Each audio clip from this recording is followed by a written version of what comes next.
So just a little bit of information about who we are as a foundation. So we are a performance marketing agency, and on screen are some of the channels that we do. So SEO, PPC, content, digital PR, social media, strategy and training consultancy. We focus on beauty and wellness brands, which gives us a really kind of good niche experience within this industry. Some of the brands that we've worked with, Space NK, Benefit, Tropic Skincare, Dr. Samson, some really lovely names that we've worked with in the past. So if you did want to come and work with us, that you'd be in very, very good company, that's for sure. Perfect. And by the end of this session, we're hoping that everyone that takes part today or watches back will go away with 3 things. So a much better understanding of how SEO and PPC teams can work together kind of day to day. Some practical tips to kind of encourage that collaboration. So if you're a team leader or head of, director, etc., how can you kind of really encourage the 2 teams to work together towards that common goal? And then some practical ideas as well on how the teams can work together to really uncover and unlock those opportunities for shared growth and success. So hopefully a really good use of your time this morning. So unless you're in a really collaborative kind of environment already, you might have had experience in working with a team on either side of the coin, or potentially trying to kind of bring those 2 teams together as well. Ultimately, the 2 teams do have a single shared goal to generate that really high quality, relevant traffic from the SERP to your website, to your landing pages, potentially to your app, etc. But in the process of doing so, it's actually really rare that the 2 teams do collaborate and work together. So why does this happen? And how do the 2 teams sometimes actually end up harming each other inadvertently in the process? So first, we'll take a look at some of the internal factors within a business, within a brand, within an agency that can really impact and kind of negatively impact that collaboration. So different teams, different structures, different reporting lines. So for example, you might have 2 in-house teams. Maybe your organic team has like 20 people in and your paid media team has 1 person in, or potentially you're working with a freelancer on one but not the other, or even an agency on one and not the other. And this often means that there's no single person in charge kind of taking responsibility for the overarching search strategy between the 2. Teams often use separate tools for measurement, so tracking keyword rankings, looking at which keywords they should be bidding on, monitoring traffic quality, etc. And this means that the 2 teams might have completely different data sets they're working on when they're looking for kind of keyword prioritization and optimization opportunities. And that may lead to 2 completely different sets of insights that both teams are kind of basing those optimizations on. So again, they might inadvertently end up harming each other in the process by doing completely different things. Disparate or opposing goals. So again, often we see that when SEO and PPC teams aren't working together, they're working to 2 completely different sets of goals and KPIs. And there's no common goal to really, again, encourage that collaboration and foster the 2 teams working together.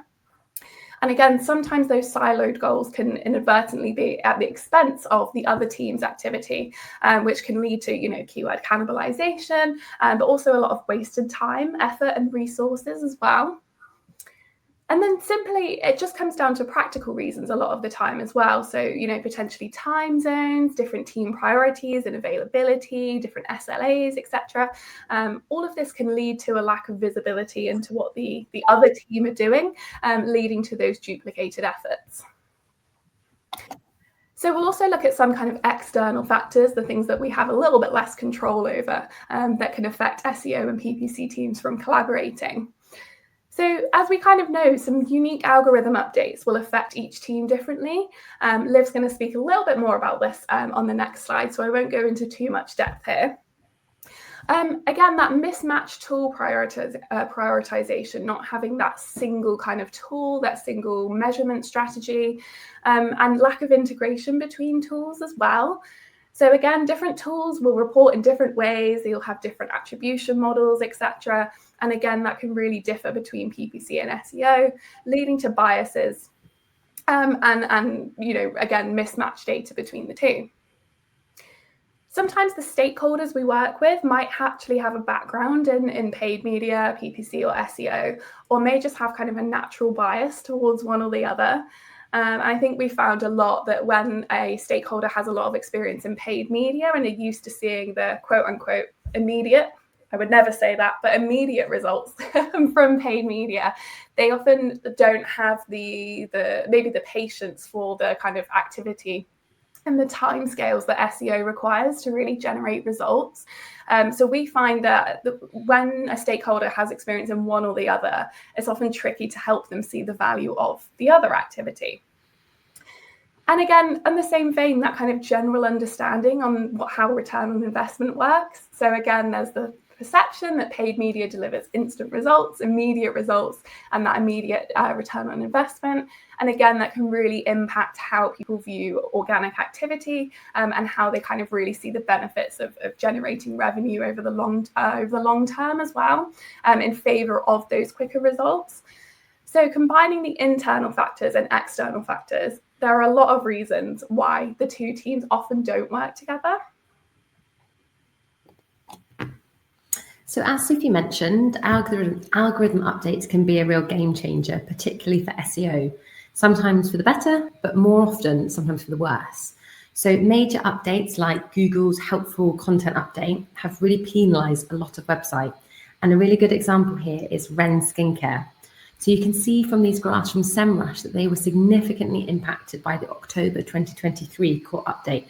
And you can see that they've really struggled to regain their previous rankings. So when this happens, SEO teams face major shifts in their priorities. The sudden drop in rankings mean that they need additional resources to recover from this lost visibility, whether that's through new content creation, technical optimizations, or kind of overall adjustments to their strategy.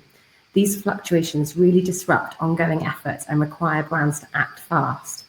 However, PPC teams remain unaffected. So algorithms don't impact paid marketing campaigns at all, meaning that the brands can maintain visibility in SERPs even when the organic rankings take a hit. So this makes PPC a crucial safety net, allowing brands to sustain their traffic and conversions while the SEO teams work on the recovery. So the key takeaway from this is relying solely on organic search is kind of risky. A balanced approach with both SEO and PPC ensures that while rankings fluctuate, your brand doesn't disappear from the search results altogether. So we're going to do another little poll here. How would your brand benefit most from these two channels working together? Just get that up for you guys. So yeah, intrigued to hear what you guys think of this before we go into the next few slides. These are three of the major things that are the benefits. So yeah, keen to hear what your initial thoughts are.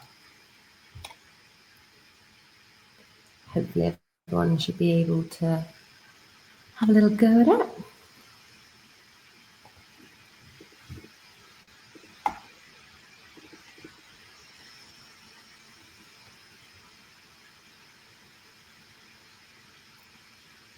Cool, thanks everybody for doing this, getting all the results in, which is great to see. There's a clear winner at the moment.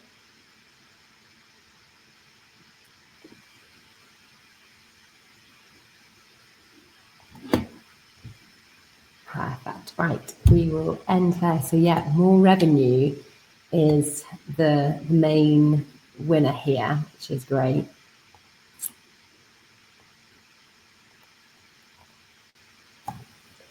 Perfect. So yeah, now we have a bit of an idea about why the teams don't work in harmony. Let's have a look at what some of the benefits are of the two teams working together.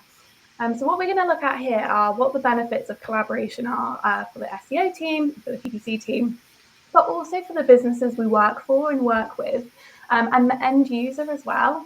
I think this is something that's often not considered, how this impacts the end user, but it's something that's really, really important and has that kind of knock-on effect as well. So for SEOs benefit from a ton of additional keyword insights from the activity that paid media teams can do. Again, I'm speaking from a paid media perspective today, so we can give a lot of additional insights on search terms that might not have been considered and the additional kind of research and planning phases for organic teams to kind of begin to optimize towards, as well as giving those insights on which keywords are working really well for us and which keywords aren't working so well, which again can help kind of dictate that organic strategy and priorities. Insights on landing page performance. So, for example, brand new web pages, brand new content pieces, they can struggle to generate that traffic organically in the short term.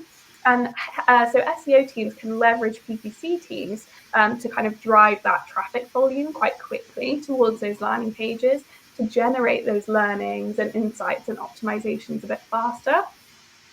And faster ad copy testing and results as well. So, for example, where SEO teams have meta titles and meta descriptions, us in the paid media team, we have headlines and descriptions.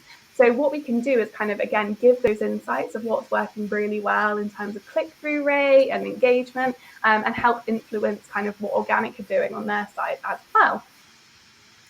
The PPC teams, generally we see much more efficient budget usage. So by working together, PPC teams can kind of prioritize those keywords that maybe aren't ranking so well yet for organic, as well as pulling back on spend in situations where organic rankings are performing really well and really capturing the majority of clicks. So this leads to a much better use of budgets for absolutely everyone. Improved quality scores as well. So with landing page relevance and landing page content having such an impact in the kind of PPC and search in particular auction process, having landing pages that we can send traffic to that really match the keywords and ad copy that we're using is a must-have. So again, this kind of alignment between the two leads to kind of improve click-through rates, reduce CPCs, and again, just makes the budget go a bit further and it makes it much more efficient. Additional audience and behavior insights. So when we're looking at kind of PPC in platform and we're not using GA4 and things like that, we do often miss some of the insights that help us show, whether we're driving high quality traffic and whether we're driving relevant traffic, and we only really see the path to conversion. So working with SEO and even, conversion rate optimization within SEO teams, that can help deliver some really great insights to us too, to make sure that we're driving the right people to the website with our activity. And greater remarketing audience sizes as well. So, excuse me. So working with SEO teams that creating that content, bringing in traffic and unique visitors, particularly for long tail keywords. Again, that helps to feed our kind of remarketing pools as well. So from the PPC side, we have wider pools that we can target ads towards and show our ads towards. And again, that makes the organic activity more efficient as well, because people aren't coming on the website and then never hearing from us again. For businesses, we're seeing a much faster journey to growth. So with the two teams working in collaboration, they're sharing learnings, sharing insights, and making their, each of their concerted efforts a bit more efficient. This leads to a much faster growth journey for businesses. So stronger ROI with that more efficient budget usage as well. So when we're talking about this, we're not just talking about media spend, but also kind of, agency fees or time spent with freelancers or employee time as well, which all impacts your bottom line.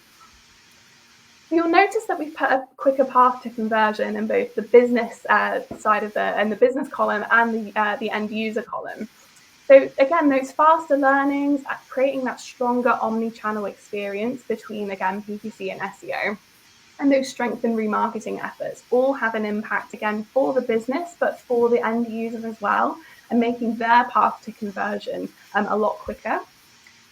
And SERP dominance as well. And again, I think the next slide, Liv's going to show us a really great example of SERP dominance in the beauty industry. But again, particularly for e-commerce brands, this is so important and really greatly increases your chances of getting that must-have click and that must-have conversion.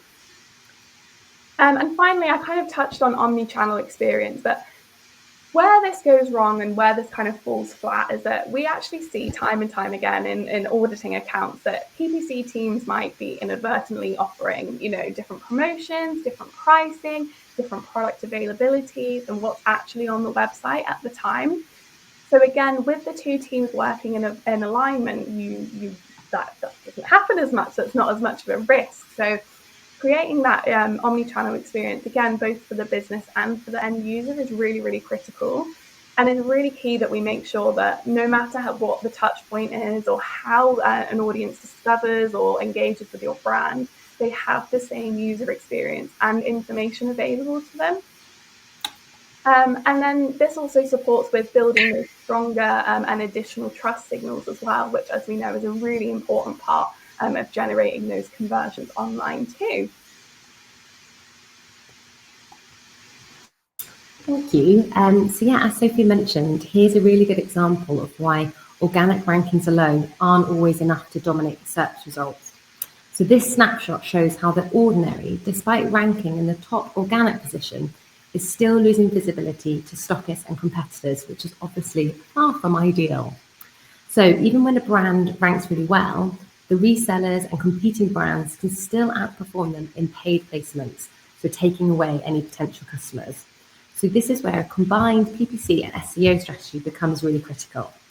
So from organic perspective, brands can strengthen their presence in several ways. One of the most effective ways is schema markup. So by implementing schema, Google can enhance your search results and rich snippets, feature snippets, and knowledge panels.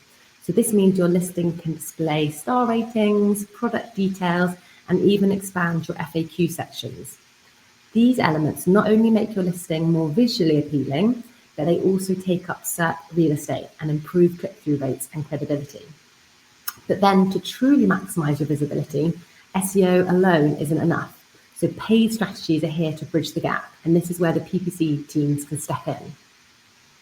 Absolutely, yeah. So paid teams, can really help to bridge the gap by switching to target impression share, for example, for brand terms.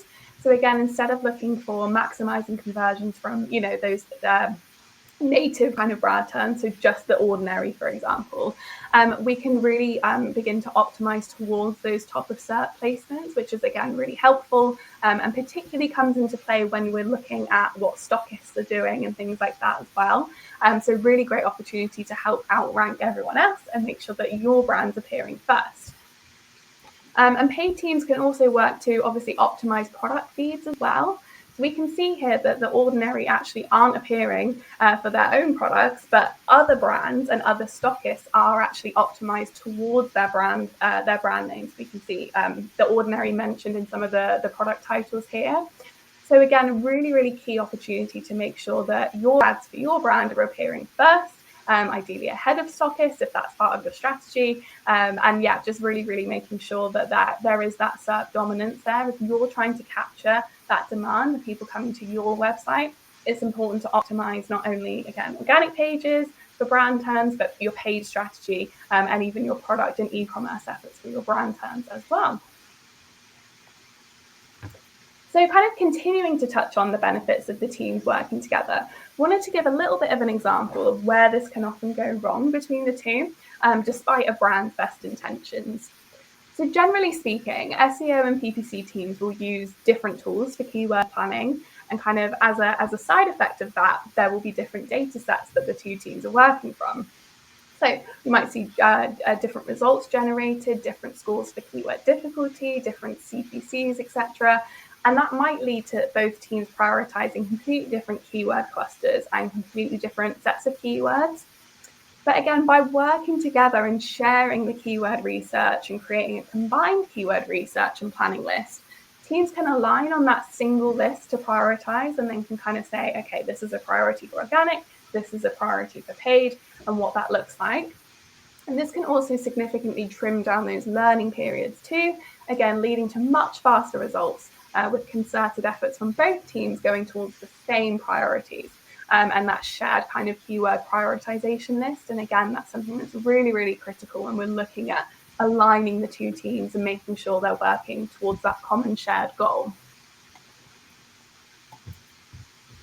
So here is a little example I wanted to show you about how we helped one of our old clients, Tropic Skincare, break out of their branded search bubble and attract new customers using a combination of both SEO and PPC. So Tropic were already performing really well from a branded search perspective, but they did have a challenge that they weren't attracting any new customers. They were really relying on people that were already familiar with the brand and that they weren't really ranking well for broader high intent keywords.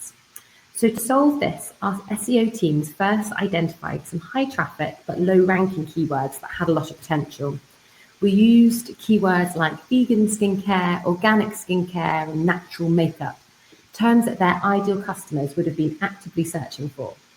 So we worked closely with our content team to optimize existing pages and create some fresh educational content. A great example, our optimizations for the likes of organic skincare helped push that ranking 49 positions up to position 6 on Google, sorry. So at the same time, our PPC teams invested heavily on these non-branded keywords as well to drive traffic while the organic rankings improved. And then even once these keywords reached page 1, we kept running these PPC ads to make sure that we were dominating the search results. So this turned out to be Tropic's second best performing campaign right after their branded campaign, which was great. In the end, we increased their non-branded revenue by 450% year over year. So from this example, we show that SEO and PPC teams can work really well together. So while the SEO teams build long-term growth, the PPC teams can accelerate visibility and helps you be competitive even after organic success. So when they're used strategically, they don't have to compete with each other. They can actually amplify each other. Okay, guys, promise you this is the last poll. But we just wanted to see if you guys, a lot of you responded saying that you did sometimes do both PPC and SEO. So we wanted to hear if any of you guys had the same goals. So hopefully you can all see this on your screen now and you can yes or no in terms of a shared goal from those two teams.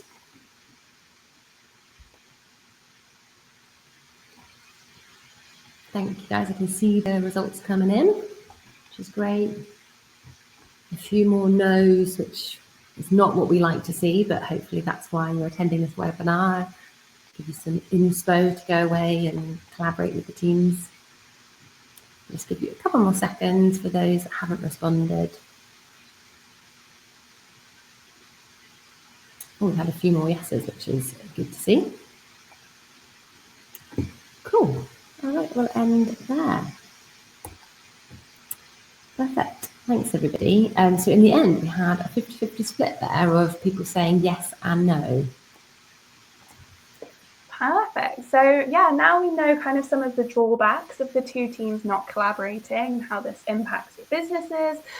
Let's take a look at how they should work together, ideally. And again, great to see that a lot of you are talking about shared goals already.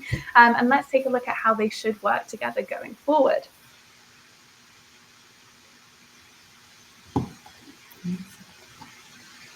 Cool. So as we just touched on, I think one of the main ways of really steering and driving this collaboration is with either a shared keyword research process or, again, that kind of shared overarching keyword priority list and prioritization. The next thing to review is to really kind of start implementing those feedback loops. So they don't have to be anything very formal. They can be as simple as kind of a Slack message or an email, but making sure that those are kind of acted upon and there's the iteration part of the feedback loop. But it's, again, really important to facilitate and encourage those opportunities for the teams to both share with each other kind of what's working, what isn't working, any kind of strategic changes they've had to make as a result as well. And for leaders or anyone kind of trying to bring the two teams together, it's really important to incentivize and kind of, again, encourage this collaboration with those shared goals and KPIs. So again, great to see that that's happening. But as we know, this really encourages the teams to work together towards a common goal. But also it's important to reward and recognize those shared successes as they happen as well. In terms of improving ways of working, so implementing those regular team check-ins can really help, again, to kind of encourage that collaboration. I mean, depending on kind of the scale of activity, it might mean, a 30-minute call once a month, or it could be, an hour-long call every week. It's, again, really, really flexible of what this needs to look like. But just to help keep the other team apprised of progress, learnings, A/B test results, insights, and priorities as well. When we're talking about A/B testing, that's another really critical part of the puzzle as well. So for example, if SEO teams are finding that a landing page variant is working better or worse than another, again, just making sure that that feedback loop and the opportunity to share that information is available. And PPC teams can, very quickly switch their efforts towards the better performing landing page as well. And similarly, again, if a PPC has found a winning headline and description combination, how can they feed that back to the SEO teams to improve organic click-through rates and engagement as well? And again, with the two teams often working so different to different priorities and sometimes different SLAs, having those visibility over each team's tasks and priorities we found really, really helps too. So whether that's, a Trello board or a Monday.com or, again, a Slack message, a Teams message, whatever that is, again, having that visibility of what the other team are working on can really help with the collaboration, particularly if the kind of check-ins and feedback loops aren't as often or aren't as common. So this is, again, a really simple tip, and a lot of this is really straightforward stuff, but it can really help improve the ways of working and open up those lines of communication. And finally, implementing kind of shared tools as well. So we've touched on a lot having shared keyword research processes, shared keyword research plans, but also we need to kind of break down the measurement and optimization silos as well. So while both teams will continue to use, Google Search Console or in-platform data, it's really important that we're focusing on making optimizations and prioritizations based on a single source of truth between both. So for example, something like GA4, Google Analytics 4, and making sure that those data-driven decisions are being made without kind of biased data and that single source of truth. And to kind of wrap this up, a shared budget for tools and resources between the teams can really help as well. So we mentioned earlier, sometimes the impact of this is you'll have, a really well-funded organic team with a lot of people in, and maybe a really, one or two people in the paid media team. And again, budgets of the tools and resources may be reflected in that. So having a shared budget and making sure that there's either integration between the tools or tools that kind of serve everyone can really help to break down any kind of historical biases and really give both teams access to the best-in-class tools and the most up-to-date insights as well. So with all of that said, how do we measure success? How should we measure success for this collaborative effort? Now, ultimately, we can measure the success of these tips through some really fundamental organic and paid media KPIs. Liv, can we move on just one more slide, if possible? Oh, sorry. That's all right, no problem. Cool. So yeah, some general organic and paid traffic volumes, how are they improving over time, but also increases in traffic quality as well. So again, looking at the kind of core metrics to measure traffic quality, so bounce rates, average time on page, average session durations, again, overall, but also from organic activity and paid activity in silo as well. Growth in traffic for specific queries, specific keyword clusters, and on specific pages too. And not only that, but growth in the volume of keywords that you're ranking for, and crucially, growth in the volume of relevant keywords that you're ranking for.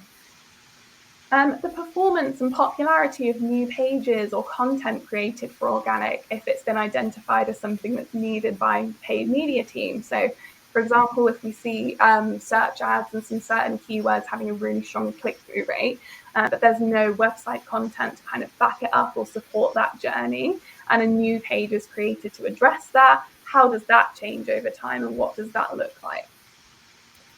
Reductions in traffic from negative or irrelevant keywords or to pages that generate low quality traffic, or maybe pages that don't kind of generate conversions. And then improvements to ad rank. We're looking at improvements in click-through rate, engagement, and CPC efficiencies, improved conversion rates, a more efficient and effective cost per conversion as well. And again, improved search impression share, that's SERP dominance, and especially when compared to competitors and stockists and retailers too, who are bidding in the same auctions.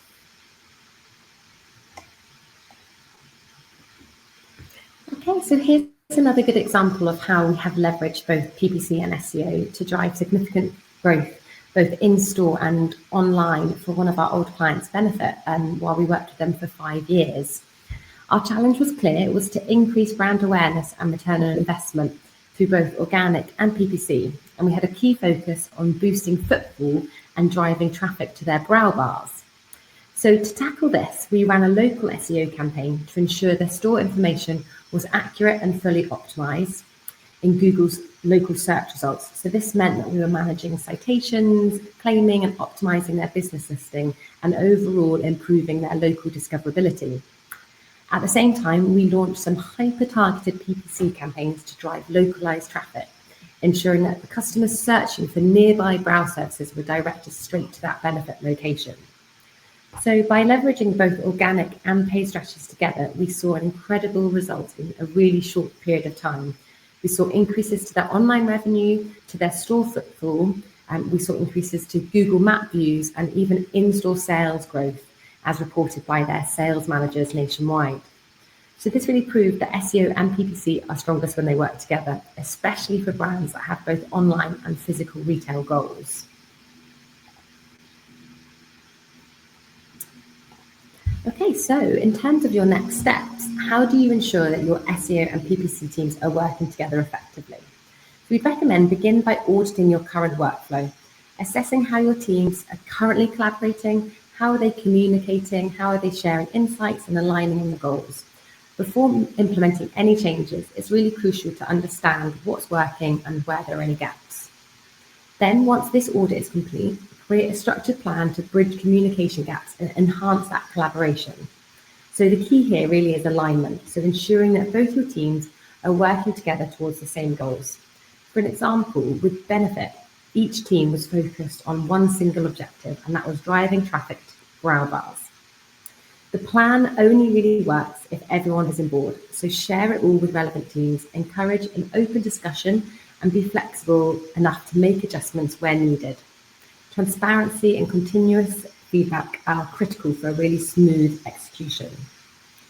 And before rolling out that plan, set KPIs to measure success. So this could be things like response times between the teams, project turnaround speed, direct performance metrics like ad spend efficiency or keyword rankings. So when we were working with Tropic, we had another clear goal. We wanted to shift spend from branded traffic to non-branded high-intent terms like organic skincare. And we all knew, both teams, that even when we ranked on page 1, we would continue bidding to maximize the search visibility.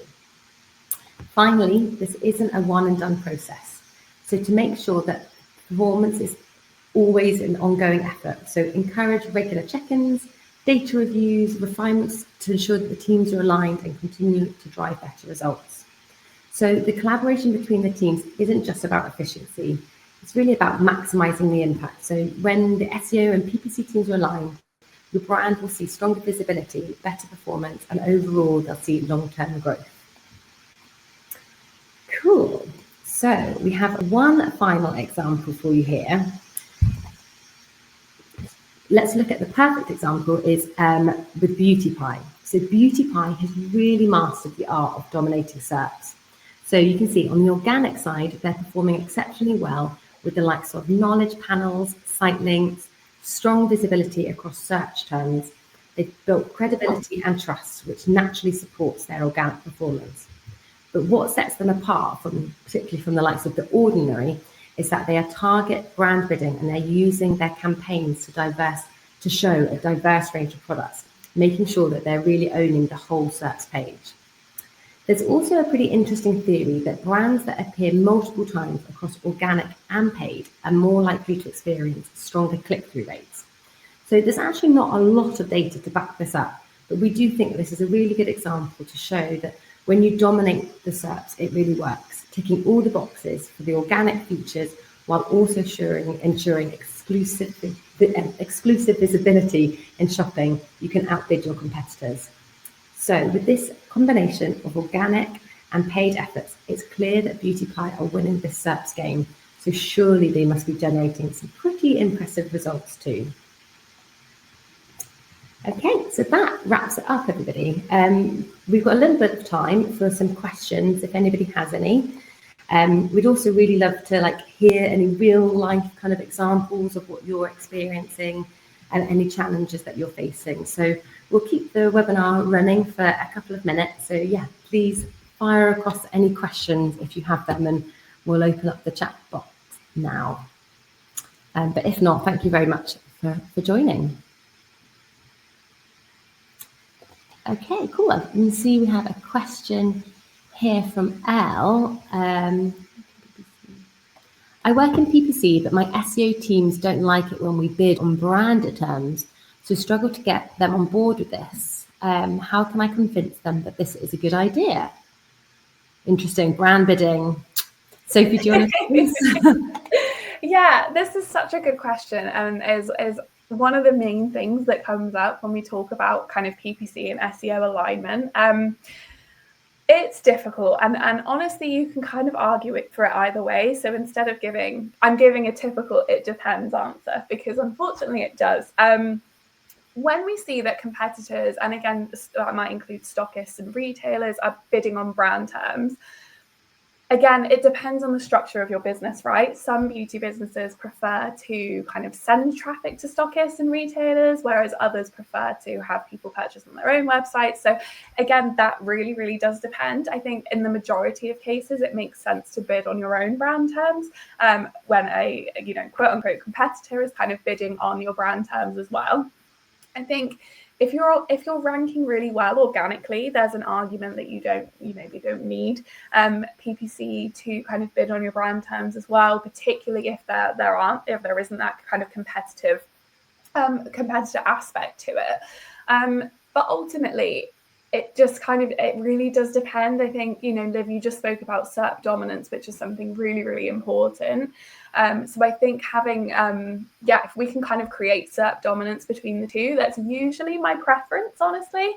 But again, that's easy for me to say as a PPC person and a paid media person as well. So it truly does depend on kind of the structure of your business and how your business works. But I think in the majority of cases, it does make sense to bid on your brand terms, even when you are ranking well organically, just to kind of really preserve that. Hopefully, Al, you can kind of share this presentation with your SEO team to showcase likes of the ordinary example. It's just not ideal to have competitors that are bidding on your brand. I think that almost shows a bit like a weakness there as well, doesn't it? We have another question from Dorothy. Thank you. So I work in SEO, and the business owner runs the PPC account himself. So because of his other priorities, I imagine he won't have time to share learnings and actively send me insights. But I do have access to Keyword Planner. Is there anything I can look at in there to help me SEO-wise, or is there another tool I can look at myself to gain insights? Sophie, our PPC guru, you'll be the one for this, afraid. Yeah, so I think, okay, so if we're not sharing insights, you've got access to Keyword Planner. Yeah, I think in terms of having access to Keyword Planner, if it's, this is like a little hint, if it's on the same account that the ads account is on, when you look at Keyword Planner, you will be able to see which keywords are in the account. There's like a little column. You might have to add it in sometimes, but it will say if those terms are kind of being bidded on already, which hopefully can give a little bit of insight there. I would say, again, in PPC, although SEMrush and like Ahrefs and those sorts of things are important, ultimately Keyword Planner is often our source of truth, again, particularly for Google or Microsoft Keyword Planner if we're doing Microsoft PPC, because that is kind of the best source of truth in terms of historical data and CPCs and things like that. So yeah, if you have access to Keyword Planner, that will be, that should give you really great insights into what's going on the PPC side, if not everything.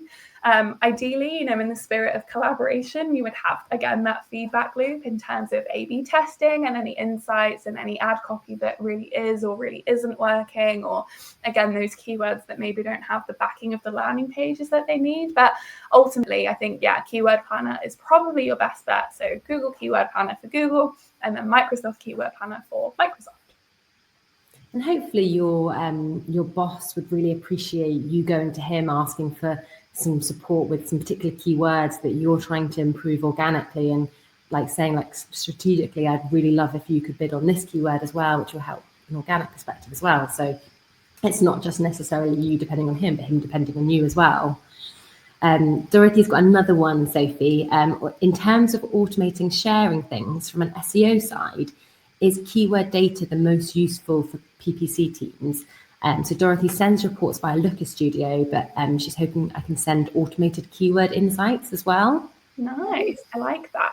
Yeah, so in Looker Studio, you can pull keyword reports as well. So from that, data is invaluable to us, so we can learn, again, which keywords are kind of working for you on the SEO side really well. So again, there might be opportunities for us to either increase spend or again scale back if you're capturing a lot of that demand from organic. So yeah, definitely, I think those keyword insights in terms of what they look like in terms of click-through rates and which landing pages they're going to and those sorts of things.